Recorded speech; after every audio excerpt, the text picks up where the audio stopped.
This is episode 75 of the Equestrian Author Spotlight podcast. I'm Carly Cade, and today I'm speaking with Rennie Dyball. Rennie is an author, a celebrity ghostwriter, and editorial manager for the Plaid Horse. A lifelong horse lover, she began riding at age 12 and was captain of the IHSA Penn State equestrian team. After a long hiatus from riding while building her career at People magazine in New York City, she was thrilled to return to the show ring in 2015. Based in Towson, Maryland with her husband and 2 young daughters, she now shows in the Pre-Adult Hunters. Now, let's get into the interview. Welcome to the Equestrian Author Spotlight podcast, a podcast featuring interviews with equestrian authors who love all things horses and writing about them. In each episode, you'll hear inspirational stories from horsebook authors, including writing advice and marketing tips to help you write your very own horsebook. If you're an author, aspire to be an author, or simply love horsebooks, then you are in the right place. I'm your host, Carly Cade, and creative writing makes my spurs jingle. Hi, everyone. Welcome to the Equestrian Author Spotlight podcast. I'm Carly Cade, and today I'm so excited to have guest Rennie Dyball on the show with me today. Hi, Rennie. Welcome. Hi. Thanks so much for having me. Of course. And we're going to have some really fun conversations with Rennie today because she's going to talk to us about ghostwriting. She's worked at People magazine. She has a horsebook series that she co-authors, and she's up to a lot of really exciting stuff in the equestrian world. But as you know, how I love to start these interviews off is asking, Rennie, how did your love affair with horses begin? Talk to us about how horses have touched your life. Talk to us about your current horse. What are you up to? Yeah. I think I'm like many of us, that I was born with the bug and have never been able to shake it. Not that we want to, but I think it's innate for a lot of us. I've just loved horses for as long as I can remember. I rode from about 12 to 24, and then I had to take a long break for my career.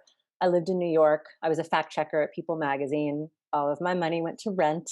So I had to take the long break and return to riding when I was 34 and just have a whole new appreciation for doing it as an adult. And I'm actually full leasing my very first horse right now. His show name is Song of the South. We show in the Pre-Adult Hunters. And his barn name is Pony because he's actually the homebred of a friend of my trainer's. And he's a Hanoverian thoroughbred cross. He was supposed to be a lot bigger than he is. He's big-bodied and big-strided, but he tops out at about 15'1". His barn name is Pony. That's interesting. Yeah, Hanoverian thoroughbred cross. You'd think it'd be much bigger than that, but I'm sure he's strong. He sounds like he is. He is, and he's such a sweetie. I mean, as wonderful and rewarding as it is to come back to riding as an adult, there's definitely mental challenges that come with that, especially after a bad fall.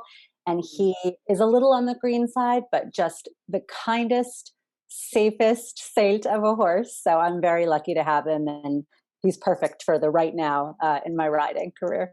Oh, that's wonderful. I also share that with you. I lived in New York City and all my money went to rent, and I sold my childhood horse to live there. So I totally understand what you're talking about. And I so respect what you said about coming back to riding as an adult and having this whole new appreciation for just how special having these animals in our lives are and how lucky we are. So welcome back. I wish you tons of success in your hunter career. And so that's like really fun. And it's perfect because I want to talk to you about all the different things that you do, but you also work with the Plaid Horse as their managing editor. Is that correct? So I'm the editorial manager. Yeah. Yeah. So it's like a perfect pairing. And then, we're going to also talk about the Show Stride series that you're writing too. But before we get into that, you are an experienced author, collaborator, former 15-year staffer at People magazine. How did working for such a popular magazine prepare you for what you're doing now? Because you have your own business. I'd love to hear, some insights into how that developed your writing career. Yeah. People was the best training ground I could imagine. I think anybody who's written for the magazine would probably concur that even our long form feature stories were 500, 1,000 words, not long at all. So more than anything, I took away the importance of making every word count. I didn't have a lot of room to play with. So kind of editing as I went and going through drafts and making sure that every word packed a punch and there was no filler is probably the best takeaway I had from there. I also remember moving from being a fact checker to a writer, and I had this feature story about a celebrity. I don't remember who it was, but I remember the editor who called me into his office. And I thought, oh, this is great. We'll go over the story and talk about how great it is.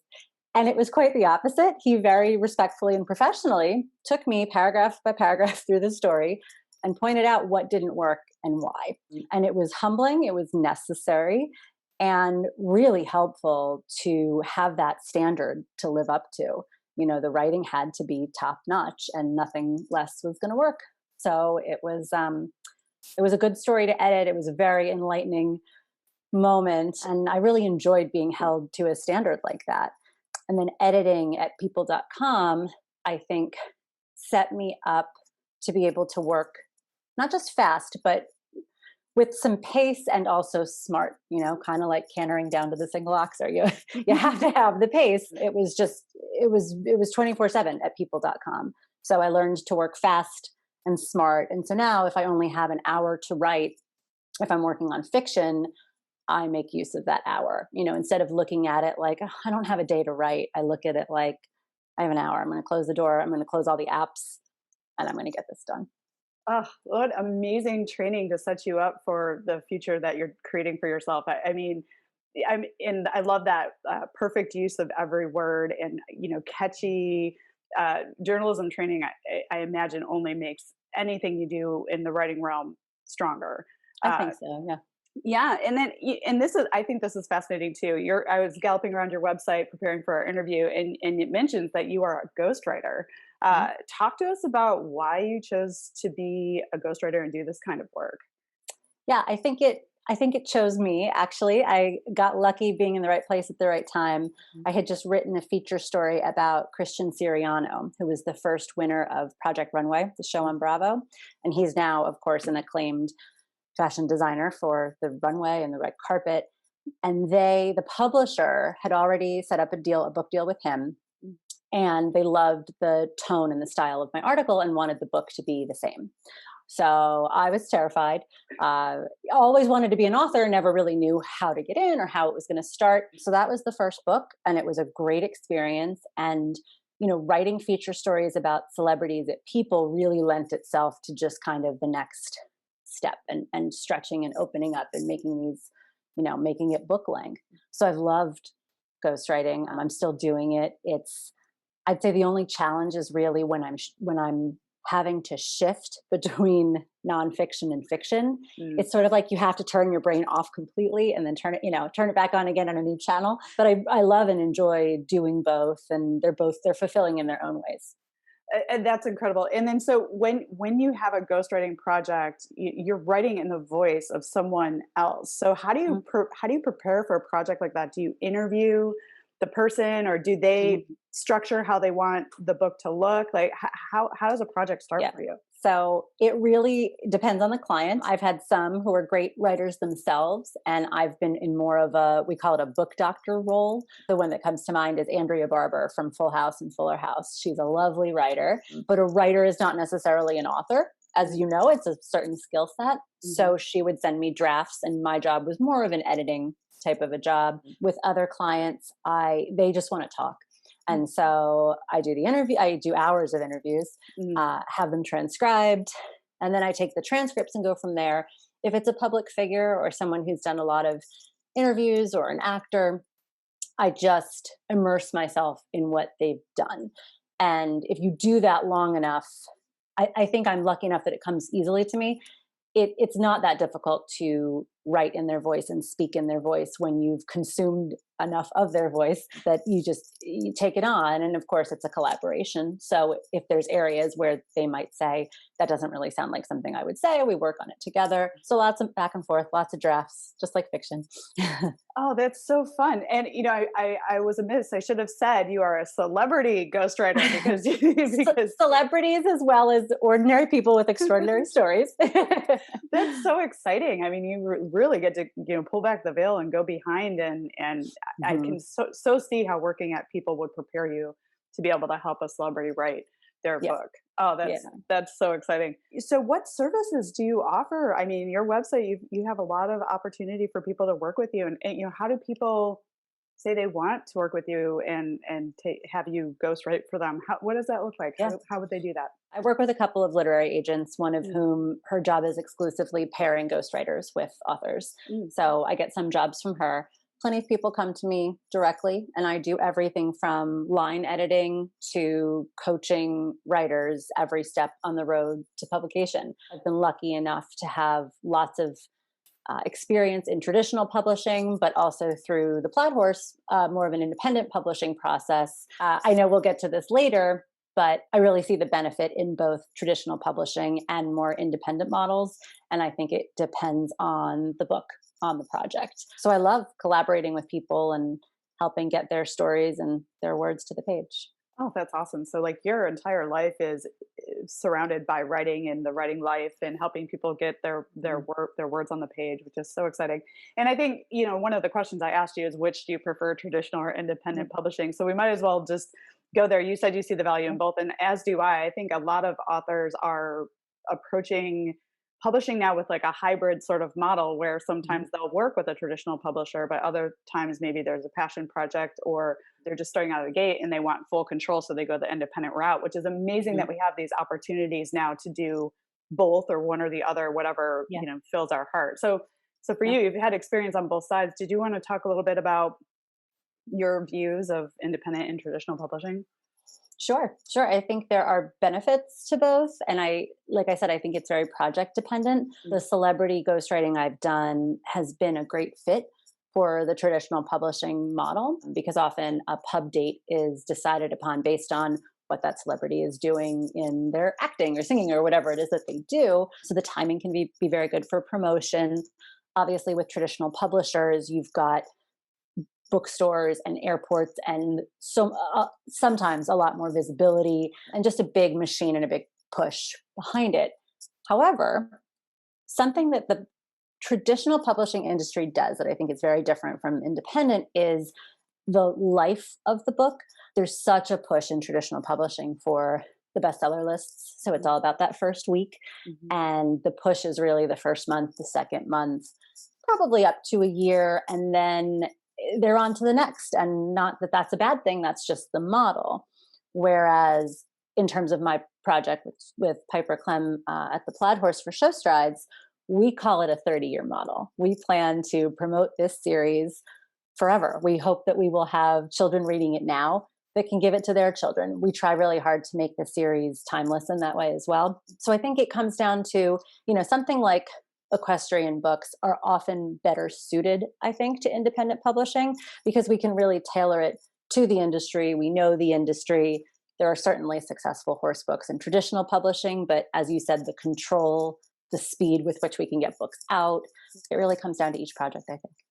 Oh, well put. Very well said. And I 100% agree with everything you said there. And I think this is a perfect opportunity to talk about the Horsebook series. Piper was actually on the Equestrian Author Spotlight podcast earlier, and I can link to hers too. But I love the strategy that you have behind the Show Stride series is that it's a long game and there's a lot of support and promotion going to be happening as the series expands. So talk to us about the Show Stride series. How did Piper and you come together and work together on these books? Like, tell us Yeah. about the series and how the Yeah. project came to be. Well, I'll hold up my little visual for you first. These are the first 3 titles. I'm working on book 4 right now. So Show Strides came about through horses, not surprisingly. I had just moved to the Baltimore area where I live now. I was newly out of people and starting my own business. And my riding trainer suggested that I talk to Piper Klemm.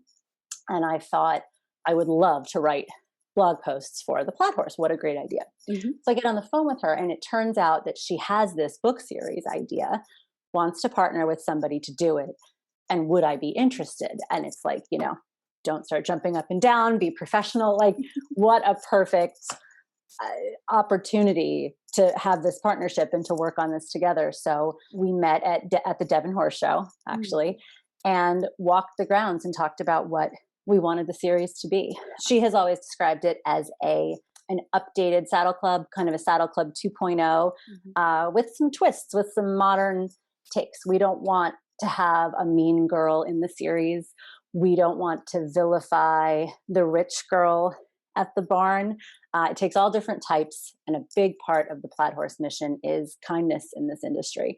And so it's right there in the books. So we started developing the characters, and it took off pretty quickly. Piper and I brainstormed at Devon, and I had a first draft by Pony Finals. I got to go to all these shows as a spectator because I never rode ponies and I never showed at that level as a kid. So I wanted to take it all in. So it happened fast. 1 through 3 happened fast. And then the pandemic hit. So we haven't gotten to do the big book tour. But again, the beauty of the independent publishing model is we can push this on our own timeline. So we plan to get out there as soon as it's safe to get out and meet our readers and mix with everybody and travel and get to more horse shows. And so 5,000 words into book 4 now is where we stand. And it's that, the first draft phase where you're just pulling it out of yourself. Oh, absolutely. And this, when I was talking with Piper, this is going to be a big series. Like the intention is to keep writing and keep adding to it. Correct? Yeah, we hope so. And there's so much more we want to represent. The books so far have been primarily hunter jumper based, but there's so many aspects to the horse world out there that I want to immerse myself in and learn about, and then be able to represent in future books. Mm-hmm. And I love the message behind this series, that it's an inclusiveness and kindness and not vilifying and not bullying, and in a unity around being an equestrian. I think the message is so special and important, particularly in these times. And there's always new readers coming to discover horses. And I love that there's going to be another series out there to expose young people to horses. And then they can continue to grow with the series and the characters as you write more. Yeah. And I think there's all different kinds of opportunity as well within our sport. The main character actually starts out just in the lesson program, taking her weekly lessons. Another big character has a pony of her own, and they show on the A circuit. So we thought it was really important to represent both, because there's tons of horse crazy kids out there who wait all week for their weekly riding lesson. And that's how it starts. And there's all different ways to get where we want to go. And that's so exciting. And there are so many different plot lines you can follow within the equestrian world. And it's, I just love that, because your books can fill the gap for those young readers until they get to their riding lessons, right? Because they can be learning. I mean, that's what I did as a kid. I was like, that's what I did, yeah. reading voraciously until I got to my riding lesson on the weekend. Exactly, right. That's wonderful. And then, just what is the audience? I mean, I know adults read books, horse books, that are sometimes focused on a younger age group, but like, what would you say would be the perfect demographic for the Show Stride series? Yeah, I'd say our category is middle grade fiction, which is 8 to 12, 13-year-olds ish. But again, like you said, we have readers who read the books aloud to their children who don't read by themselves yet. We have adult readers. We have lots of teenage readers. I think children always want to read up a little bit and read about people older than themselves. And even though our main characters are 12, 13, they're very mature. I think most horse girls are for their age. So I think that it's appealing and relatable for teenagers as much as that younger end of the middle grade category. That's perfect. And yes, I think having horses in your life makes you all around, from a young age, more responsible, because you always have to think about the horse first. So you have compassion for another being. You have to, take care of the horse before you can take care of yourself. The horse eats first. At horse shows, the horse has to be okay. You can't just walk away and leave it, so I and there's farrier and vet and all the responsibility that goes into a horse. So so you're actually speaking to the responsibility that comes from horse ownership and lessons and everything that goes into it, which is awesome. And so the two of you co-author and work together. How does that process look? Are you doing the majority of the writing, but you talk together and you plot out where the series is going, and then you kind of go behind the scenes and write? Is that how it works? Or yeah, I'd say my heavy lifting is kind of bookended with the collaboration part. For each book, we talk about kind of overview, not necessarily specific plot lines, but like we want to be sure to include this, we want to address this happening. And then of course Piper is editing and giving me input along the way. But the for me, the beauty of partnership is that she really gives me a lot of freedom in that interim, which you don't always get in an editor or in a partnership. It's been a very different experience than ghostwriting when it's really somebody else's story, which I love and appreciate in one way. But here, this is our story, and it's me too. So for someone who has worked in an industry where there's no ego and it's not about you, and that's great. That's what that industry is. Mm-hmm. And here I get to creatively, stretch my legs, and Piper and I see eye to eye on a lot. So it's been a great match that way. Mm-hmm. And she brings ideas to the table and I bring ideas to the table, and we, have good brainstorming moments together as well. Oh, that sounds like so much fun. Two horse girls writing books for horse girls and collaborating together, and you're writing about your passion. I feel like when you're writing about something you really, really love, it's sometimes a little easier to get the words on the page when you're writing about horses. And then talk to us a little bit about what you do with the Plaid Horse, because the Plaid Horse does a really incredible job of promoting the Show Stride series. I mean, the Plaid Horse is an incredible brand. I mean, the newsletters are lovely. There's a podcast. The articles are strong. There's the magazine. There's so many elements to the Plaid Horse that Piper has created, and the books flow right into it. And not only do you write books with Piper for the Plaid Horse and the Show Stride series, but you actually work on the publication too. Talk to us about what you do there. Yeah, that just started last March. It's actually the last time I got to travel. I got to go to the horse show out in Thermal in the desert in California with her. Oh, fun. And we kind of brainstormed there about what I could bring to the brand in terms of the magazine and the blog. There isn't a ton of crossover, I think, between traditional media and publishing and then the horse world.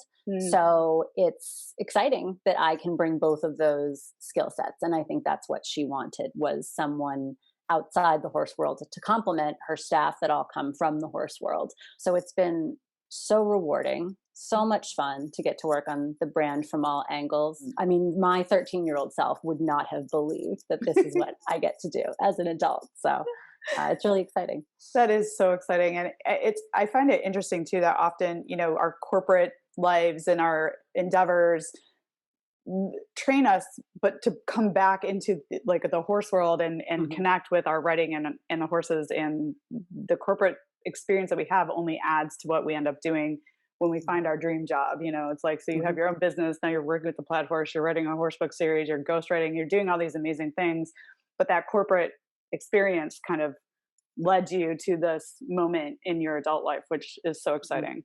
Yeah, for sure. It sounds like you have a lot of projects potentially in the works that a lot of times highlight, do you have a special structure to set up your writing time? Because you were saying, if you're working on nonfiction, you have to like sort of shift gears and get into the fiction. Like, how do you establish your day so you can get these projects going? It's kind of a free-for-all, but my constant is from about 6 a.m.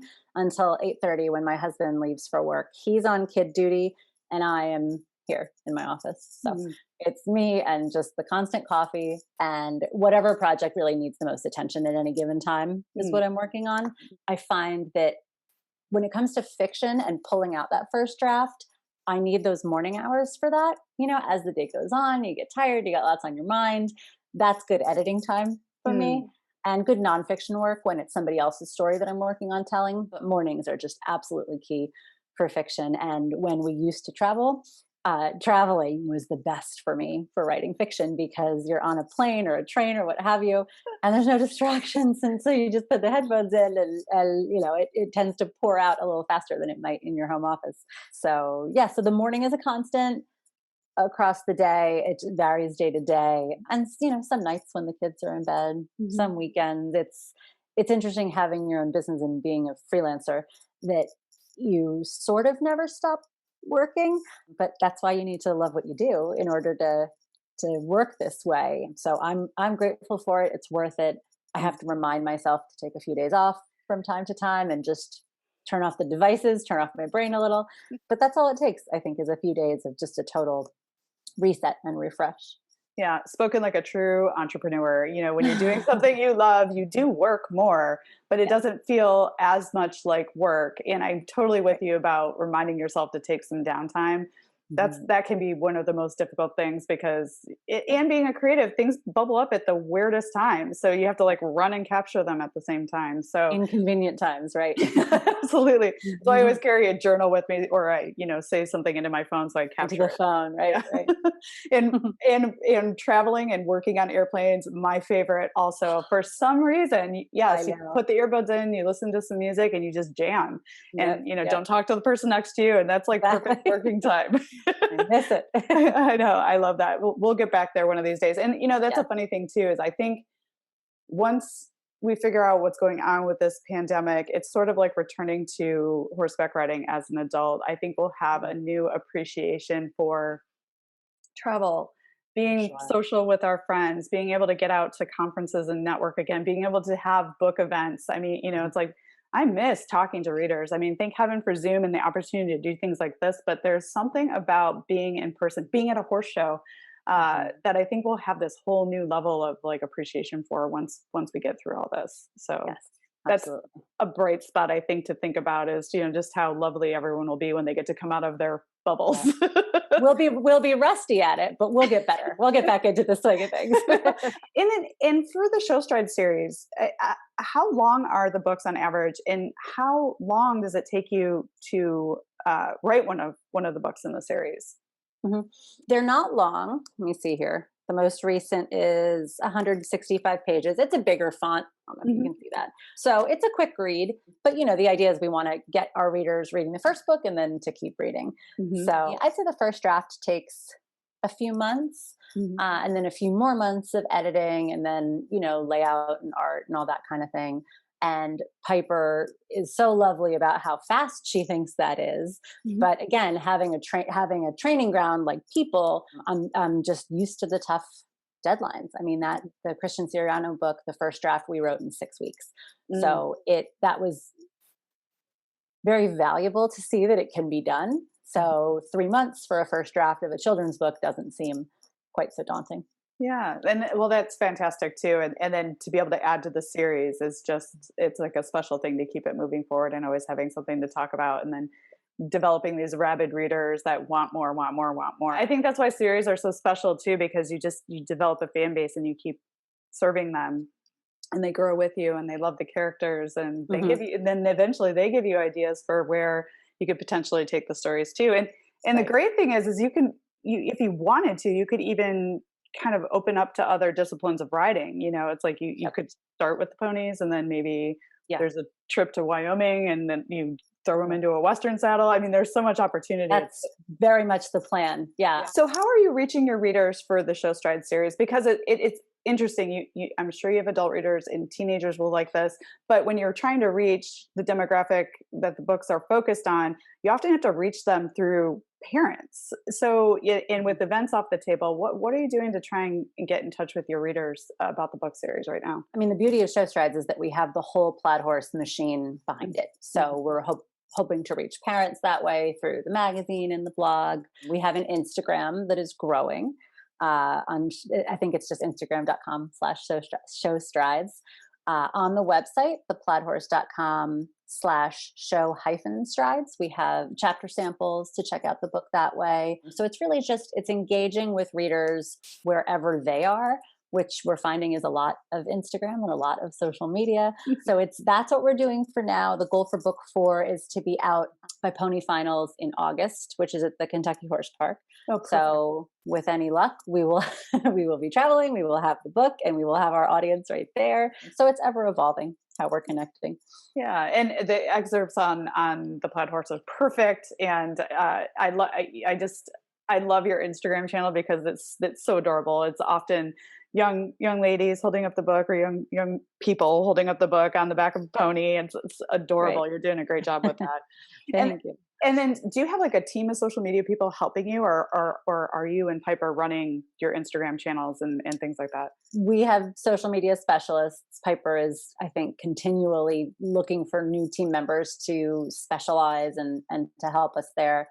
So we've had a lot of great people working on social. We both do it some, but I think Mhm. that's a really special skill set, people who truly understand social media. So Mhm. we're happy to have the experts in the mix there.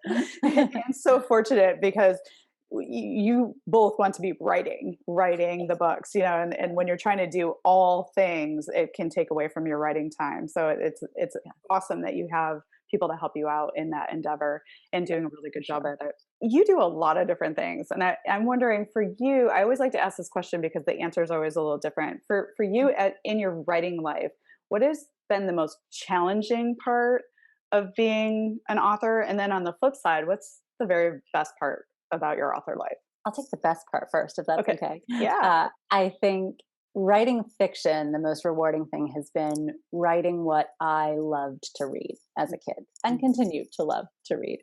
A lot of show strides is lesson scenes. I wouldn't say it's a lot of show strides, but that's heavily sprinkled throughout. I always love reading when I feel like I'm taking away skills and information about the sport as well as following along with a story. So my trainer is very much in the fictional trainer in this book because I'm taking what I'm learning in my lessons Mhm. and putting it in there and watching, younger children in their lessons as well and trying to pick up on those themes. So I think incorporating the writing lessons within the writing has been so much fun. I would say the hardest thing, shifting between the fiction and the nonfiction, is hard. I think that there's a real skill in learning to trust kind of the quiet periods when the ideas are not coming to you and you feel kind of stuck. I actually just recently heard from a psychologist that in those periods where you feel stagnant, things are still very much happening in the background in your mind as a creative person. Even though the ideas are not right there at the surface, that doesn't mean that things aren't happening. So being able to relax into those downtimes a little bit, do other things with my time, and just trust that the ideas are going to come. It's going to come back has been something hard to learn. And it's not easy to be in those periods where you feel stuck, but always a big celebration when you when the ideas come back again. Yeah. Oh, I think that is incredible advice that you just shared there because I think all creatives probably wind up in those periods. Like I was having that at the beginning of the new year, just feeling Mm, very stopped and like I was walking through mud in my creativity yes, and I couldn't, yeah, and I was anxious, very anxious about it. Like yeah, but learning to trust that is so special because I you do come out of it. I did come out of it. The muse does come back. It's almost like it just needs a rest, and we need to, like you said, trust that. That's so special. yeah. Thank you for sharing that. Yeah, I hope it helps. Yeah, and then and for you, I'm sure it comes back, right? So you're just quiet Yeah. with it and okay with it. Yeah, that's And I think special. it's also accepting the fact that as a creative and as a freelancer, you're always living with the fear about what's the next book going to be. Is it going to come to me? Does somebody want to read what I'm writing? I have an author friend who's been doing this for 20 years. And I said to her, when do I get to let go of this existential fear that whatever book I'm working on is the last book? And she said, any day now. So it doesn't go away. You just have to learn to live with that. But it's a little bit similar to riding. I think there's Mhm. an amount of healthy fear and healthy, adrenaline and anticipation that comes with it that maybe you need. I mean, the minute you rest on your laurels in riding or in writing, I think that's probably when it gets stale. Mm. So just like I try to relax in the down periods and the stagnant periods, I feel like that fear is just part of it's part of the package when we choose to do this. It's part of the journey, and it's part of what motivates us to keep going too, Yeah. even though it's very uncomfortable. It Yes. is a very uncomfortable thing, uh, Right. but it's part. Yeah, you're right. It's part of the creative life. You have so much experience. I was wondering if you would share. What advice would you offer a first-time author coming to the table, perhaps before they publish their first book? What would you tell them? I would say when you think you're done, you have several edits left to go.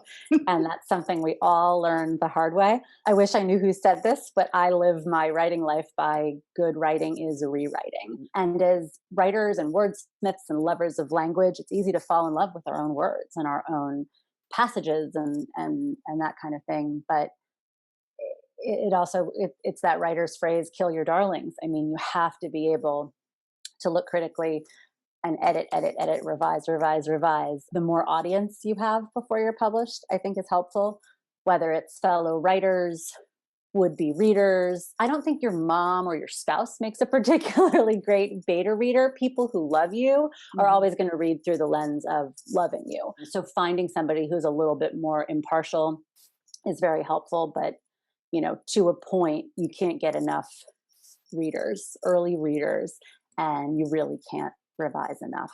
When it's done, you have more revising to do, and you get used to it.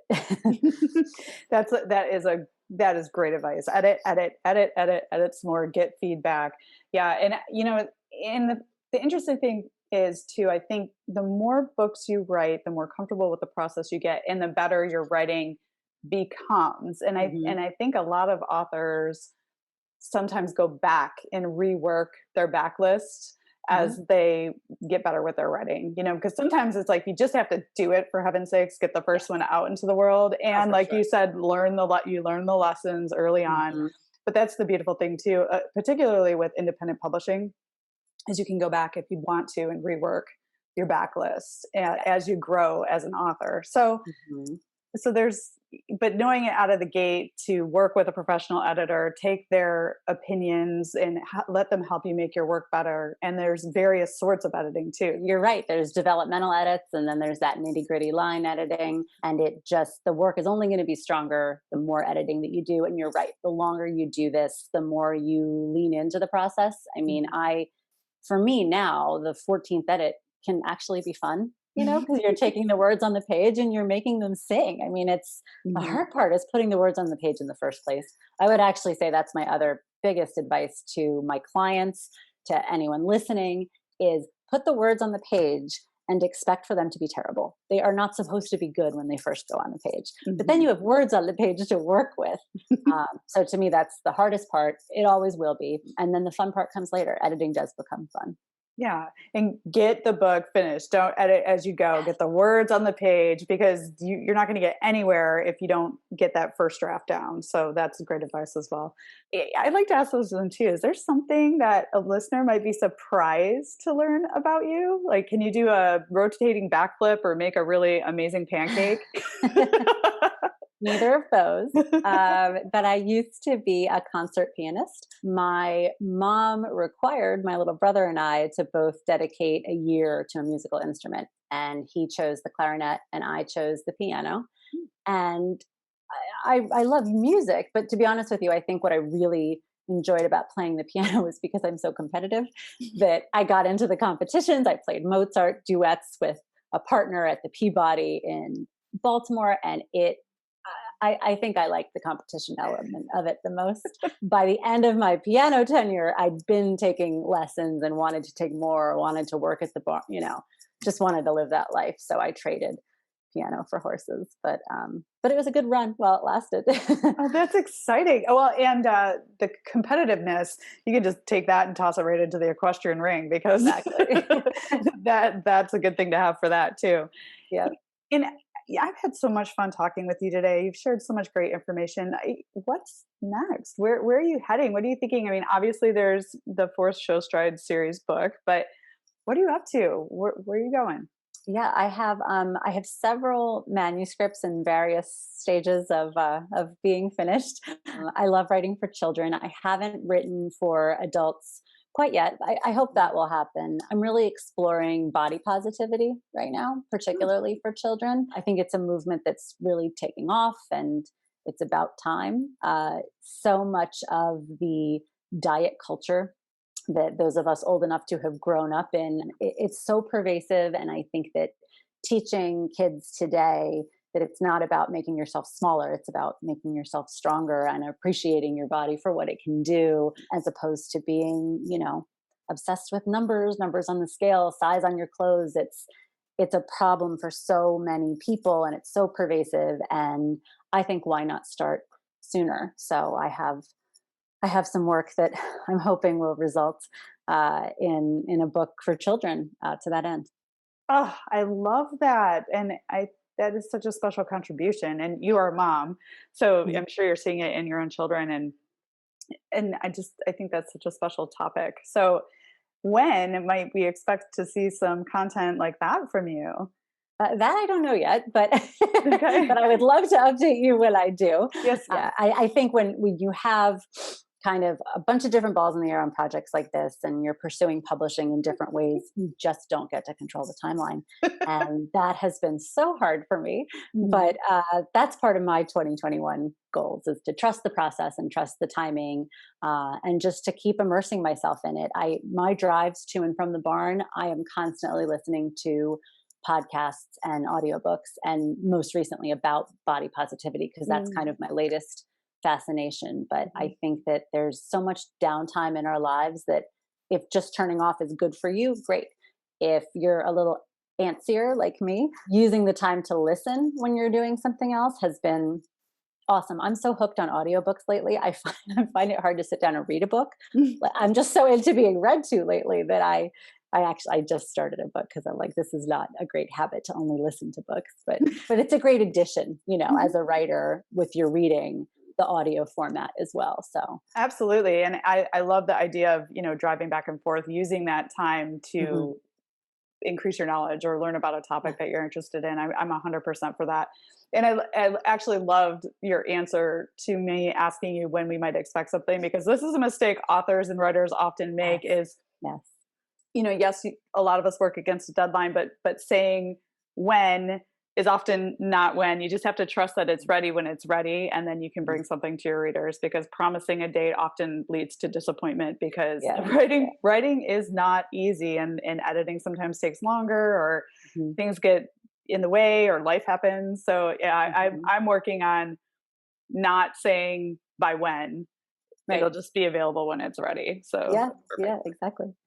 Well, I have had so much fun talking with you today, and I would love to have you back on the show. Maybe we can do like a duo interview with you and Piper when there's, more books in the series, or you're off and running and back at events, and we can talk again.